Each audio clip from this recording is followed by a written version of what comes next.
आज की इस वीडियो में हम लोग क्लास 12 वाले बच्चे के लिए हिंदी का 20 नंबर का तैयारी करेंगे। देखिए जो भी मैं आपको बताने वाला हूं ना, ये आपके एग्जाम में 20 से 25 नंबर के लड़ जाएंगे। देखिए आज की इस वीडियो में हम लोग जो पाठ का नाम है, पाठ के लेखक कौन है, उनका जन्म कब हुआ, पाठ जो दिया गया और निबंध है कि कहानी है कि कविता है क्या है, इसको ट्विकली याद करेंगे और एकदम सिंपल तरीके से आपके दिमाग में बैठा दूंगा। और ये याद देखिए ऑब्जेक्टिव से लेकर मिलान करने वाले भी एक प्रश्न करता है और ये सब मिलाकर 20 नंबर का आपका प्रश्न करता है क्लास 12 वाले बच्चे के लिए। ध्यान से वीडियो को बिना स्किप किए आप देखिएगा। देखिए सबसे पहली बात आप समझिए, पहला चैप्टर्स का नाम है बातचीत। अब बातचीत के लेखक कौन हमें पता नहीं, आपके एग्जाम में दे दिया बातचीत के लेखक कौन है। देखो बातचीत का लेखक तो आपको ध्यान देना, बातचीत तो बातचीत सबसे ज्यादा कौन करता है, बालक करता है कि श्यान करता है, तो बालक करता है। तो बालक किसका रूप होता है, तो कृष्ण का रूप होता है। तो बालक से बाल निकल जाएगा, किसका रूप है तो कृष्ण का, तो बोल सकते हैं बाल कृष्ण यानी बाल कृष्ण भट्ट। ध्यान दीजिए बाल कृष्ण भट्ट। समझ में, बातचीत बातचीत कौन करता है, श्याने करते हैं कि बच्चे करते हैं, बालक करते हैं, बालक करते हैं। तो बालक किसके रूप होते हैं, कृष्ण के,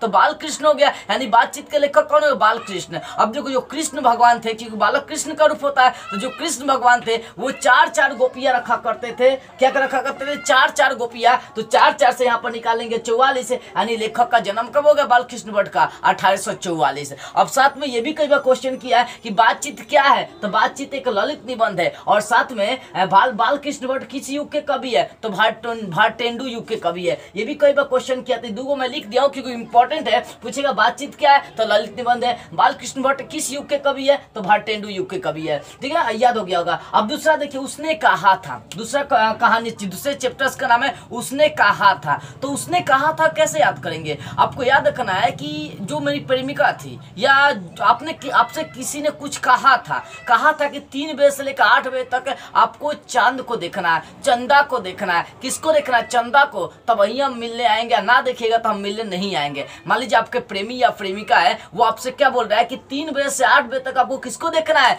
चंदा को देखना है। ध्यान दीजिएगा बाबू, 3 बजे से लेकर 8 बजे तक आपको किसको देखना है, चंदा को देखना, तभी मैं आपसे मिलने आऊंगी। ऐसा उनकी प्रेमिका कहती है। कहने का मतलब तो उसने कहा था, उसने ये ना कहा था 3 बजे से 8 बजे तक चंदा को देखना। तो चंदा से चंद्र निकल जाएगा, चंदा से चंद्र यानी चंद्रधर शर्मा गुलेरी हो जाएगा। यानी उसने कहा था कि लेखक कौन हो जाएगा, चंद्रधर शर्मा। यही याद रखना आपको, उसने कहा था 3 बजे से 8 बजे तक चांद को देखना। तो चांद से चंद्र निकल जाएगा, तो चंद्रधर शर्मा गुलेरी। आप कितने बजे से कितने बजे तक रात तक आपको देखना, 3 बजे से लेकर 8 बजे तक आपको देखना। 3 बजे से लेकर 8 बजे तक क्या करना है, चंदा को देखना है। 3 बजे से लेकर 8 बजे तक चंदा को देखना। 3 से 8 करेंगे 83, यानी लेखक का जन्म कब हो गया, 1883, यानी 7 जुलाई 1883। और ये क्या है, तो एक कहानी है। ठीक है ना। तीसरा चैप्टर देखिए, इसका नाम है संपूर्ण क्रांति।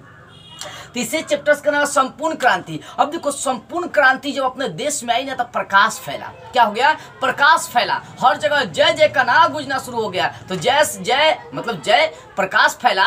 जब संपूर्ण क्रांति का मतलब समझ, जब संपूर्ण क्रांति का मतलब होता है जब क्रांति हुआ था अपने देश में, 1974 में हुआ था क्रांति। जब अपने इंडिया में संपूर्ण क्रांति हुआ था तो सारे भ्रष्टाचार जो है ना मिट गए थे। ठीक है ना। तो ये संपूर्ण क्रांति भ्रष्टाचार को मिटाने का काम करती है।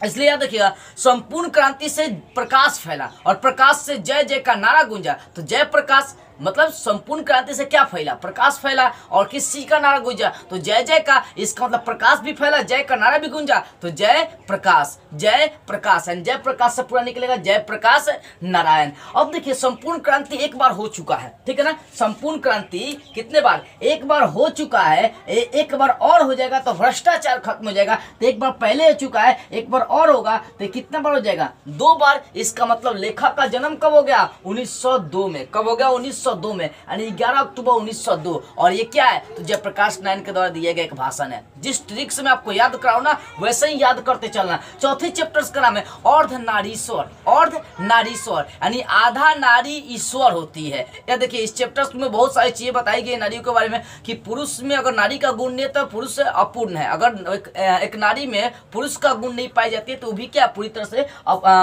नारी नहीं है, वो भी अपूर्ण है। मतलब इनमें बहुत समझिए कि महत्ता दिखाई गई है। यानी ये सृष्टि जो है ना, पुरुष और नारी के नारी के पहियों पर ही चल रही है, क्योंकि पुरुष और नारी क्या है, इस समाज के दो पहिए हैं। देखिए तो अर्ध नारीश्वर, तो आधा नारी क्या ईश्वर, इसमें अर्ध नारी ईश्वर, ईश्वर तो ईश्वर याद रखना, इसमें ईश्वर आ रहा है, तो ईश्वर इसमें कौन है, तो राम जी है, राम लेकर चलना है ना, ईश्वर अर्ध नारीश्वर, ईश्वर ईश्वर, ईश्वर कौन है बाबू, तो राम है, इसका मतलब इनके लेखक का नाम क्या हो जाएगा, रामधारी, यानी अर्ध चैप्टर से ही निकालना है, अर्ध नारीश्वर ईश्वर, ईश्वर इसमें ईश्वर आ रहा है, तो ईश्वर कौन है, कृष्ण है कि राम है, राम तो राम हो जाएगा, तो राम याद करिएगा कि ईश्वर राम है, ओ रामधारी सिंह दिनकर, क्या रखना है, रामधारी सिंह दिनकर। अब देखिए जो अर्ध नारीश्वर होती है, जो अर्ध नारी होती है, वो एक बार में 4 लोगों को संभाल सकती है, इतना रखना है, 4 मतलब 8 लोगों को संभाल सकती है, एक हाथ से 4 एक हाथ से 4। याद करने के लिए ट्रिक आपको समझा रहा हूं कि अर्ध नारीश्वर, तो अर्ध नारीश्वर तो इसमें ईश्वर आ रही है, तो ईश्वर से मैंने बता दिया कौन ईश्वर, राम जी, तो रामधारी सिंह दिनकर हो गया। और साथ में अर्ध जो नारी होती है एक बार में 4 लोगों को संभाल सकती है, तो 4 कितना हो गया, 8 हो गया।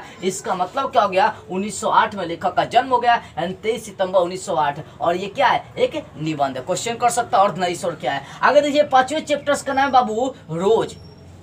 रोज कहानी के लेखक देखो लंबे है, लेकिन इनका शॉर्ट में लेखक का नाम याद करो। रोज का मतलब गुलाब होता है, तो एक लड़का है जो बोलता है कि आगे आगे रोज एक एक गुलाब के फूल दे, हम क्या बोलता है, आगे आगे आगे आगे हम लोग घर पर भी यूज करते हैं, आगे भाई एगो रोटी देना, ऐसे हम लोग यूज करते हैं, आगे वर्ड यूज करते हैं, तो आगे रोज एक एक गुलाब का फूल देंगे, तो रोज आगे आगे रोज एक एक गुलाब का फूल देंगे, तो आगे वर्ड आ रहा है, तो आगे से लेखक का नाम हो जाएगा आगे, क्या हो जाएगा, अरे आगे आगे, यानी लेखक का नाम है आगे, यानी समझिए रोज आगे। देखिए कैसे याद करना है इसको, आगे मतलब इतना याद रखिए कि रोज का मतलब क्या होता है, गुलाब होता है। तो कोई लड़का है बोला कि आगे रोज एक एक गुलाब देबो, तो आगे वर्ड यहाँ पर आ गया ना, इसी आगे वर्ड को लेखक बनाना, आगे रोज एक एक गुलाब देंगे, एक एक गुलाब देंगे, आगे का मतलब आगे हो गया, यानी रोज कहानी के लेखक कौन हो गया, आगे हो गए। और साथ में देखो आगे का पूरा नाम है सचिदानंद हीरानंद वात्स्यायन आगे, तो इनको शॉर्ट में सब लोग आगे कहता है, क्योंकि ये अपना दादा का परदादा का सबका नाम इसमें छुपा लिए, सचिदानंद हीरानंद वात्स्यायन आगे,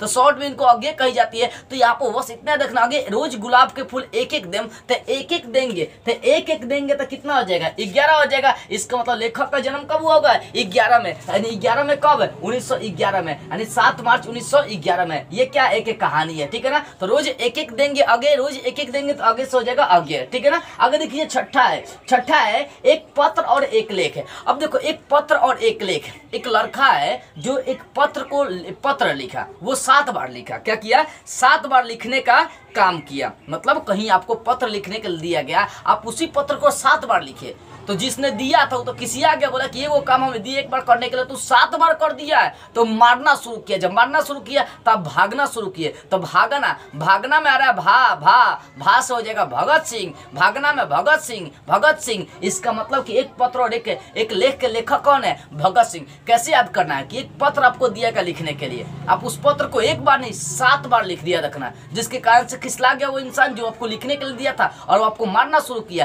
तो आप भागना शुरू किया, भागना भगत सिंह हो जाएगा। यानी एक पत्र और एक लेखक का लेखक कौन है, तो वो आपके बाबू है। एक पत्र और एक लेख के लेखक कौन है, भगत सिंह। और आप कितने बार पत्र लिखे थे, 7 बार। इसका मतलब क्या हो गया कि 1907 में लेखक का जन्म हुआ भगत सिंह का, यानी 28 सितंबर 1907 में जन्म हुआ। और ये क्या है, तो पत्र और लेख है, ठीक है ना, पत्र और लेख है। अगला चैप्टर देखिए 7वां, ओ सदा नीरा चैप्टर्स के लेखक कौन है, इसको याद करने के लिए कुछ नहीं करें, ओ सदा नीरा, अंत में नीरा आ रही है। नीरा का मतलब क्या हो गया, नीरा को यहाँ नीरा में हम लोग नीर वर्ड छुपा, तो देखो नीरा क्या होता है, तारी जो अपने से बनाई जा रही है उसको नीरा कहता है, लेकिन यहाँ पर नीरा छोड़कर नीर वर्ड उठाएंगे, नीर का मतलब जल भी लेकर चलेंगे। ओ सदा नीरा में नीर वर्ड आ रही है, नीर का मतलब जल।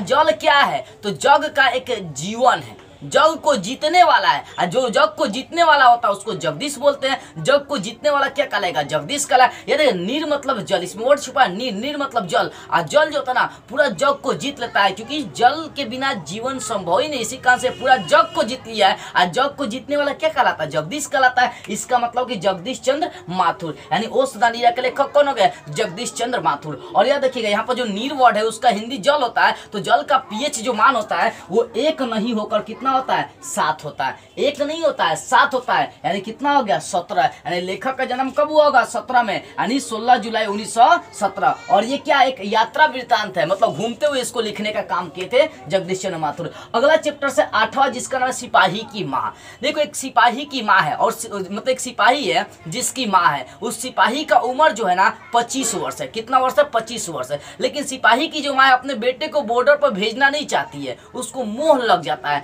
कि नहीं हमारा बेटा मारा जाएगा, हम नहीं भेजो। सिपाही की माँ यानी सिपाही की माँ अपने 25 वर्षीय बेटा को बॉर्डर पर नहीं भेजना चाहती है, क्योंकि उसको मोह लग गया। तो मोह से हो जाएगा मोहन, मोह लग गया मतलब क्या हो गया मोह लग गया तो मोहन, इसका मतलब मोहन राकेश। यानी सिपाही की माँ के लेखक कौन है मोहन राकेश है। और कितने वर्षीय लड़का उसका 25 वर्षीय, इसका मतलब 1925, यानी लेखक का जन्म 1925 में हुआ, यानी पूरा 8 जनवरी 1925। और ये क्या है तो एक एकांकी है, एकांकी मतलब छोटी छोटी कहानियां है। अगला चैप्टर देखिए जाए 9वां है प्रगीत एवं समाज। प्रगीत एवं समाज के लेखक कौन है बाबू? देखो प्रगीत में वर्ड आ रहा है गीत, कौन सा आ रहा है वर्ड आ रहा है गीत। तो मैंने क्या किया एक गीत गाया, एक गीत नहीं गया 27 गीत गाया, और 27 गीत जब मैंने गाया तो मेरा नाम हो गया, पूरा अपने देश में नाम हो गया। यानी प्रगीत में गीत वर्ड आ रही है ना, तो गीत मैंने गाया, गीत मैंने गाया, एक नहीं 27 गया तो मेरा नाम हो गया, नाम फैल गया। तो नाम फैल गया तो नाम से नामवर हो जाएगा, यानी प्रगीत और समाज के लेखक कौन नामवर सिंह हो जाएगा। और कितने मैंने गाना गाया एक नहीं 27 गाना गाया। इसका मतलब क्या हो गया कि लेखक का जन्म कब हो गया 27 में, 1927 में, यानी पूरा जन्म 28 जुलाई 1927 में हुआ।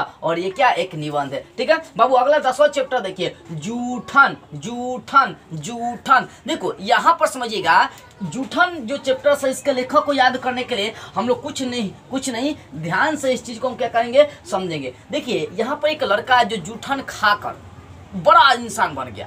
क्या किया जूठन खाया, और जूठन खाने के बाद बड़ा इंसान बन गया, यानी वो अपने समाज में प्रकाश फैलाया।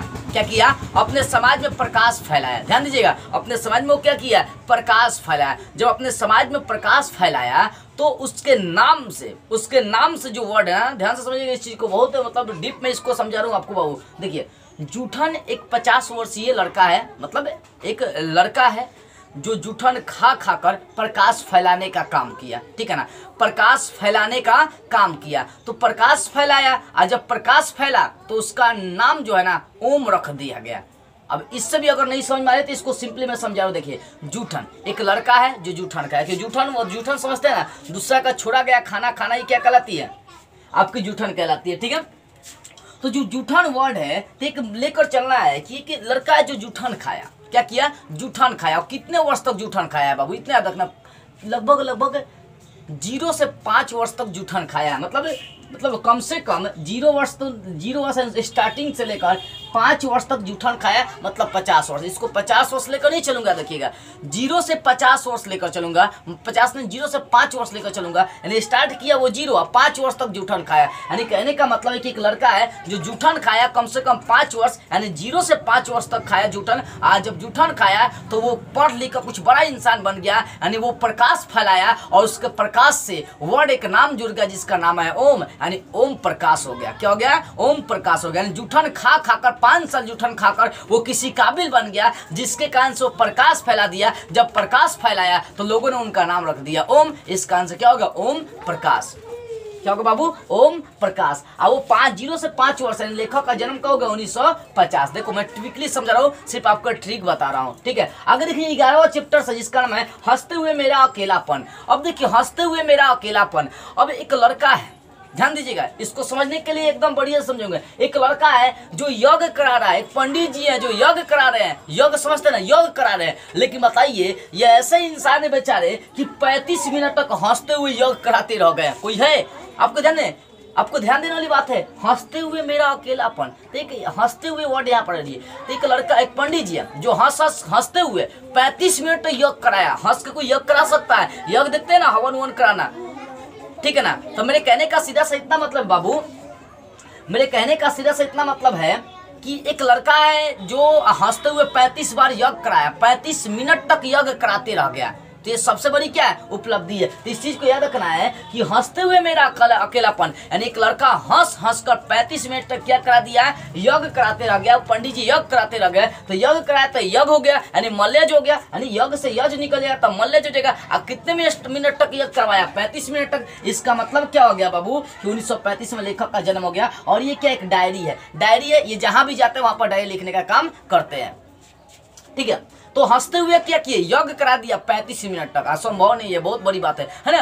हंसते हुए, तो हंसते हुए क्या कराया, यज्ञ कराया, कितने मिनट, 35 मिनट तक, ठीक है। इससे याद नहीं करेंगे। आगे देखिए 12 चैप्टर्स का नाम है तीरिच है, तीरिच है। अब इसको भी याद करने के लिए अलग से ट्रिक आपको समझाऊंगा, थोड़ा सा दिमाग देखो। इसमें वर्ड है तीरिच, रिच, आप लोग कहते हैं रीच के मारेंगे, इसमें वर्ड जो है रीच, टीच, टी रिच, तो इसमें रीच आ रहा है, तो आप लोग नहीं कहते रीच के मारेंगे, नाक पर तो नाक फोड़ देंगे, तो यहाँ पर वर्ड है रीच। तो याद रखिएगा कि हनुमान जी जो थे ना, सूर्य भगवान के 52 बार रीछ के मारे थे, जिसके कारण से वो उदय कर दिए, तब प्रकाश फैला दिए। यानी समझिए कि सूर्य भगवान बोले थे कि हम नहीं उगेंगे, तो हनुमान जी गए और रीछ के एक बार नहीं 52 बार मारे उनके नाक पर, तो वो क्या कर दिए, उदय कर दिए। उदय का मतलब उगना गए, सूर्योदय, सूर्य उग गया तो सूर्योदय। उसी प्रकार सूर्य भगवान नहीं उग रहा था, तो हनुमान जी रीछ के मारे 52 बार, एक बार 52 बार सूर्य भगवान के, तो उदय कर दिए। और उदय कर दिए तो प्रकाश फैल गया। तो इसका मतलब क्या, उदय कर दिए, प्रकाश फैल गया, तो उदय प्रकाश। कितने बार रीछ के मारे थे, 52 बार। तो 1952 में इनका क्या हो गया, जन्म हो गया, 1 जनवरी 1952 में। और ये क्या, एक कहानी है, ठीक है। अब अंतिम चैप्टर जिसका नाम शिक्षा। शिक्षा, अब आपको ही सोचना है शिक्षा किसका मूर्ति है, तो कृष्ण का मूर्ति है, देवता का मूर्ति है, ईश्वर का मूर्ति है। तो याद है बस शिक्षा, शिक्षा किसका मूर्ति है, कृष्ण का मूर्ति है। इसका मतलब कृष्ण मूर्ति, लेखक का नाम क्या होगा, जे कृष्ण मूर्ति। साथ में ये देखना है कि हम लोग शिक्षा को 95 रुपए में कभी नहीं खरीद सकते हैं। याद रखना है, शिक्षा किसका रूप, शिक्षा किसका रूप बाबू, शिक्षा जो है ना वो कृष्ण का रूप है, यानी कृष्ण मूर्ति हो जाएगा। आप कितने रुपए में नहीं खरीद सकते कभी, 95 रुपए क्या, 95 करोड़, 95 लाख, 95 अरब खरब कभी शिक्षा को नहीं खरीद सकते हैं। यानी 95 वर्ड, लेखक का जन्म 1895, यानी पूरा 12 मई 1895। और ये क्या है, निबंध है। इसका स्क्रीनशॉट लेना चाहते हैं तो ले लीजिए, क्योंकि जिस तरीके से मैंने आपको तैयारी कराया 20 से 25 नंबर तो आपके एग्जाम में यहीं से लड़ जाएंगे। मुझे विश्वास है कि ये सब चीज आपको समझ में आ गई होगी। जय हिंद।